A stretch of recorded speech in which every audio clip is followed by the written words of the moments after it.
Un cordial saludo a todos ustedes, queridos amigos, seguidores del canal católico San Gabriel. Nos disponemos a compartir el comentario al Evangelio del domingo 17 del tiempo ordinario.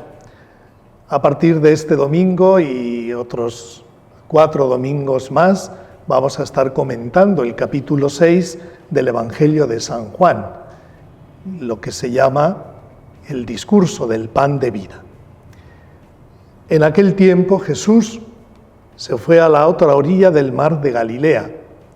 Lo seguía mucha gente, porque habían visto los signos que hacía con los enfermos. Para muchos, Jesús era el profeta que esperaban. En algunos casos llegaban a la fe y en otros no.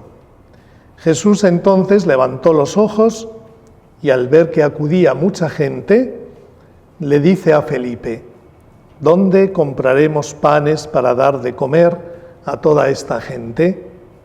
Lo decía para ponerlo a prueba, pues bien sabía él lo que iba a hacer. El milagro de la multiplicación de los panes prefigura la sobreabundancia del único pan de su Eucaristía. Felipe le contestó: 200 denarios no bastan para que a cada uno le toque un pedazo de pan. El apóstol Felipe se pone a hacer cuentas, pero a Dios no hay que hacerle cuentas. Él no necesita de nuestros datos. No andemos diciéndole al Señor cuánto necesitaremos para nuestra vejez o para el año entrante, sino que lo amemos con todo el corazón, tengamos interés en escuchar sus enseñanzas y confiemos en su inmenso poder y en su generosa misericordia para ayudarnos. Uno de sus discípulos, Andrés, el hermano de Simón Pedro, le dice: aquí hay un muchacho que tiene 5 panes de cebada y 2 peces. ¿Pero qué es eso para tantos? ¡Qué poca cosa! Pero es posible que si el muchacho no hubiera puesto todo lo poco que tenía en aquel momento, es posible que sin su generosidad no se hubiese producido el milagro. Al Señor le encanta que el hombre colabore en sus grandes empresas con lo poco que es y lo poco que tiene, con algo que objetivamente nos parece inútil, pero sin lo cual no se produce el milagro.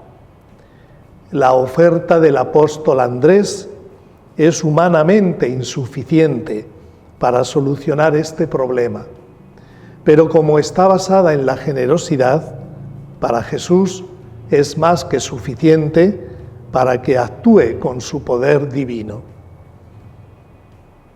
Señor, qué pocos y qué pobres son los medios que podemos ofrecerte para hacer el bien a los demás, pero lo poco que somos y lo poco que podemos, lo queremos colocar en tus manos omnipotentes, con la seguridad que tu bondad hará maravillas con estos pobres medios. Jesús dijo: digan a la gente qué se siente.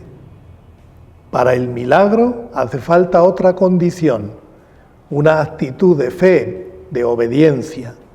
Jesús necesita corazones abiertos, dispuestos a recibir su acción divina. Había mucha hierba en aquel sitio. Se sentaron, solo los hombres eran unos 5.000. Al sentarse estos hombres, hacen un hermoso acto de fe comunitario. Es verdad que sus corazones ya estaban calientes y bien preparados por la palabra que habían escuchado anteriormente. Jesús ahora actúa como el padre de familia que prepara un banquete para sus invitados. Jesús tomó los panes, dice el Evangelio, dijo la acción de gracias y los repartió a los que estaban sentados. Hizo lo mismo con el pescado y les dio todo lo que quisieron. A Cristo le preocupa el pan de la tierra. Dar de comer al hambriento era también una obligación para Él y para nosotros, que somos sus discípulos. Así lo han entendido siempre los santos. San Gregorio Nacianceno decía: la beneficencia es de precepto, no de consejo. Imiten la equidad de Dios y de esta manera conseguiremos que ninguno sea pobre.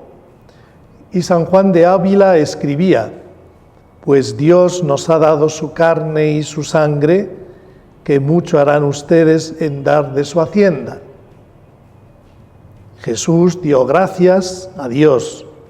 Jesús nos enseña a ser agradecidos con Dios. Preguntémonos, ¿damos las debidas gracias al Creador por el pan de cada día?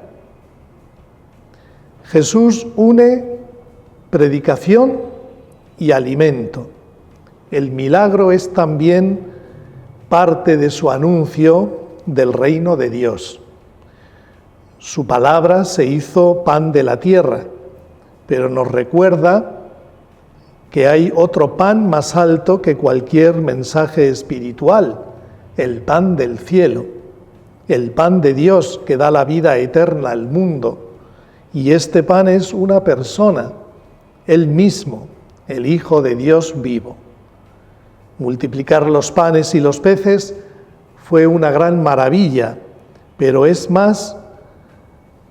el anuncio de una grandísima verdad.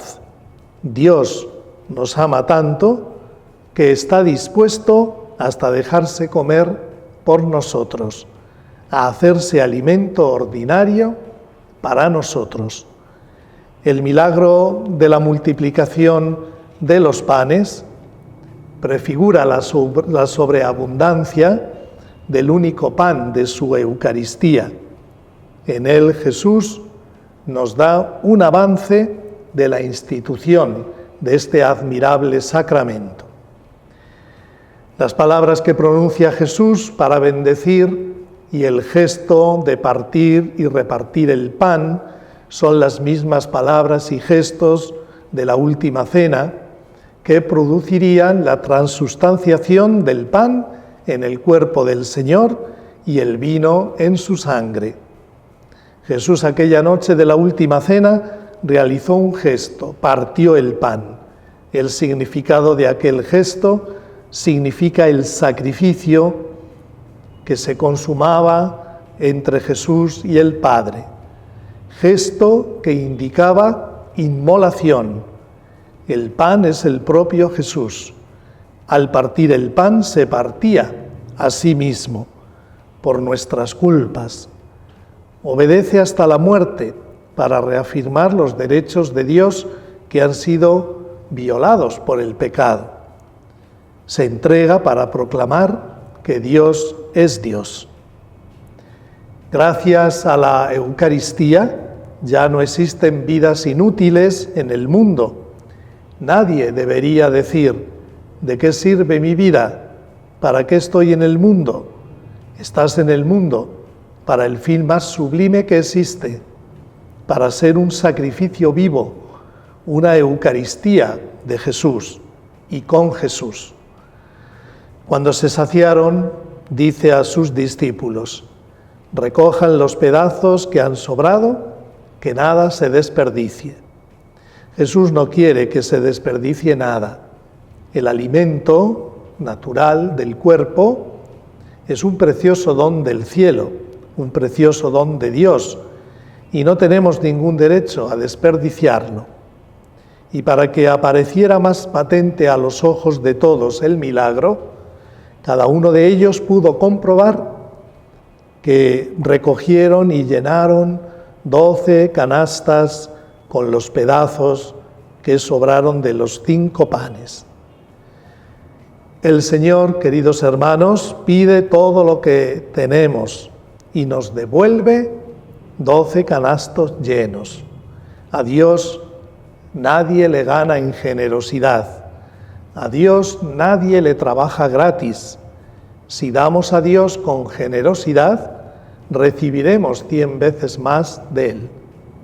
La gente entonces, dice el Evangelio, al ver la señal milagrosa que había hecho Jesús, decía: este sí que es el profeta que tenía que venir al mundo. Jesús aceptó el título de profeta, aunque Él es más que un profeta, es la misma palabra de Dios hecha hombre, pero rehuyó siempre las tentativas populares de hacerle rey.